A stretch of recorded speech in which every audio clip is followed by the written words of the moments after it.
Hello, I'm David Mello, Supervisor of Children's Services here at the Fall River Public Library, and welcome to the Book of the Month Club.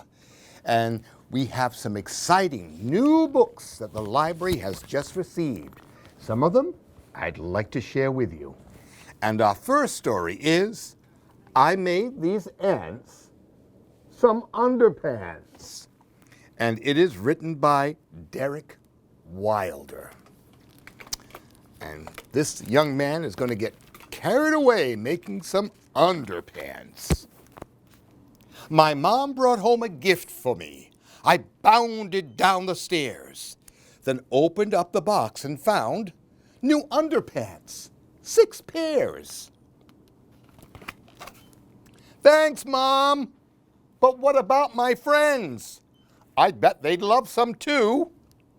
Well, dear, I don't think that those will fit. I knew just what to do. I gathered up my art supplies and did some calculations, then cut and colored, trimmed and taped to craft my new creations. I bet you can guess what he's making. I made the first pair for my sis and hung them on her door, then sat back down and got to work. I had to make some more. I made some for a line of ants. They stuffed them in their nest. I made some for a pirate, but he hid them in his chest. I made some for an octopus. He had 6 legs, too many. I made some for a snake, although she had no legs, not any.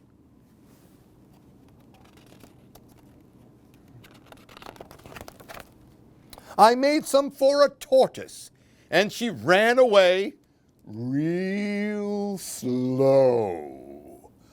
I made some for a bobblehead, but he kept saying, no. I made some for a piggy bank. He traded them for money. I made some for a clownfish, but she didn't find them funny. I made some for a race car, and it took off in high gear. I made some for a wizard, but he made them disappear. I made some for a boomerang. It took them, then returned them. I made some for a dragon, but she sneezed, achoo, and burned them. I made some for a robot, but he put them on his head. I made some for a monster, but she hid beneath my bed. I made some for a giant, but they barely even fit him. I made some for a lumberjack. He swung his axe and split them. I made some for an astronaut. She blasted into space. I made some for a skeleton. His jaw dropped off his face. How embarrassing.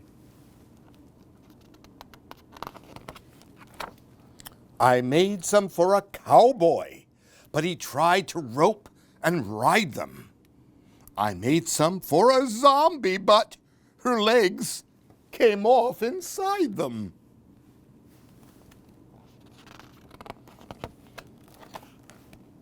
I thought my friends would like their gifts. They didn't seem to care. So, if underpants are optional, then I don't need a pair. How embarrassing. And that is, I Made These Ants Some Underpants. What a silly book. My next story is about a stuffed bunny who is just tired of being used as a handkerchief, thrown in the grass, dragged through the dirt, chewed up by dogs. So he's going to leave for greener pastures. We'll see what happens in this story called Nubby. It is by Dan Richards.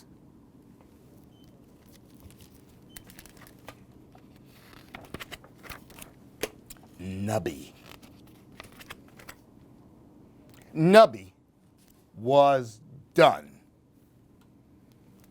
Look at him being stretched and pulled. Poor Nubby. He had been carried, buried, dropped, dragged, torn, worn, chewed on, sat on, and even used as a nose wipe. Repeatedly.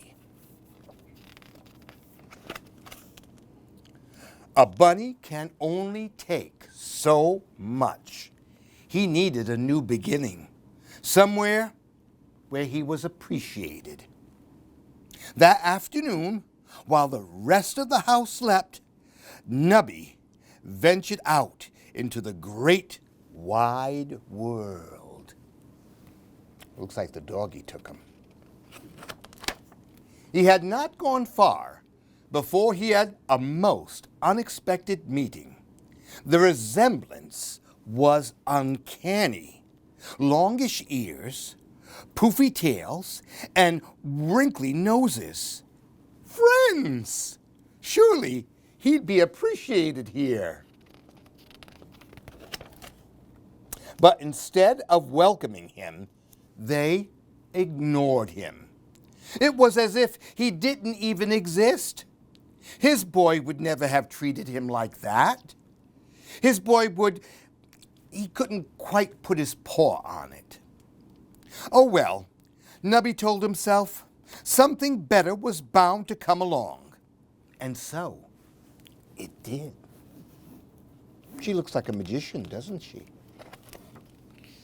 Nubby landed the starring role in a magic show. He'd be famous, and everyone would adore him. He just knew it. But fame can be fickle, and Nubby found himself all alone on the back of the street.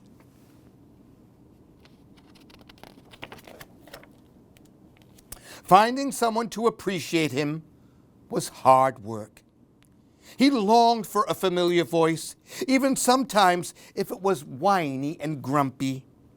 But Nubby was far from home, too far to turn back now. If popularity and fame weren't the answers, then what could it be? Of course. Why hadn't he thought of it before? He just needed to be rich. Ooh, looks like a rich girl there. Then everyone would see how amazing he really was. Nubby set out across the oceans and continents, braving all manner of danger, searching for treasure. And he found it. He would be wealthy beyond his wildest dreams, and everyone would have to appreciate him. It all seemed so obvious. I don't know, that doesn't look like treasure to me. Alas, fortunes can be lost as easily as they can be found. Nubby lay staring up at the sky, the pain in his chest cut deep, deeper than torn cloth and strewn stuffing. It went all the way to the very fabric of his soul. Poor Nubby. He missed the old days. Laughing and playing with his boy. Remembering brought a sad, fuzzy sort of smile to his face. Back then, his life had been, what had it been? It had been messier and loud and unruly, but it had also been close and unspoken and real. If only he could go back. If only it wasn't too late. And then he made a startling discovery, a life-changing discovery, a discovery worth all the pain and loneliness and heartache he had endured. Oh, look who's coming by, a familiar face. Nubby pulled himself up, found a ride, and hurried back home. I think he's happy to be back home, don't you?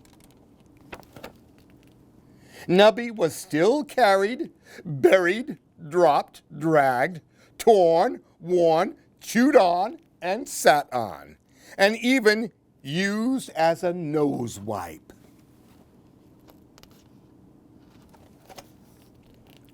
But now, he barely noticed. He was too busy being nuzzled, snuggled, cuddled, clutched, bathed, bundled, squeezed, smooched, and utterly adored. Repeatedly, just like he had always been.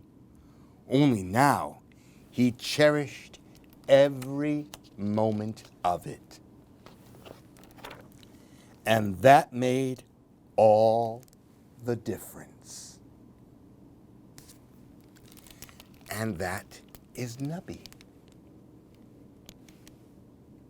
I bet you guys might have a stuffed animal like that that's so worn and but really loved too, just like Nubby. I'm not going to blink. I'm not going to blink my eyes, not even once. You see, I'm in a staring contest with this duck, and I am not going to lose. I am not going to let this duck win. I'm not. You want to know the story? Okay, I'll fill you in. This story's called The Duck Never Blinks by Alex Latimer. We'll see if he blinks or not.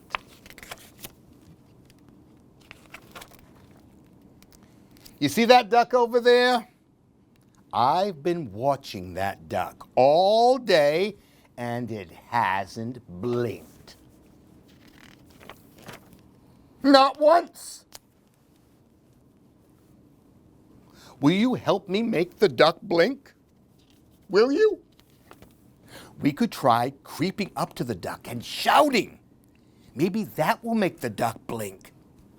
Here goes. Armadillo, fire engine, pasta sauce, hungry horse.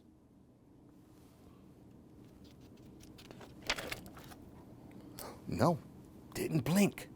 We could try telling the duck a sad story.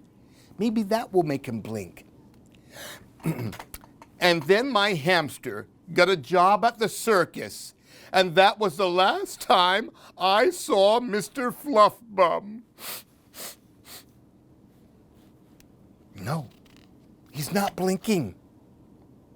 How about we look away for a second and then look back really fast? Ready? Ah! No, he still didn't blink. Let's tell the duck a joke. That's sure to do it. Okay, what's brown and sticky? A stick. No, he still didn't blink. Just so you know, I'm not blinking first. I don't care how late it gets. I will not be beaten by a duck. No way. Do ducks even have eyelids? Can you see any? There they are, right over there. So the duck can blink. But the duck won't blink. My eyes are dry. I have things to do. Okay, duck, how about we blink on the count of 3? Then it'll be a draw. Okay, I'll count. 1, 2, 3. Blink! Just once! Please! Okay, that's it. I'm done. I'm blinking. You win. Are you happy now, Duck? The game is over. You can blink. Really, Duck? You won't blink even after you've won? How childish. I'm out. You'd better watch the Duck closely, okay? He's got to blink sometime. I'm going home for a nap. Good luck and goodbye, Duck.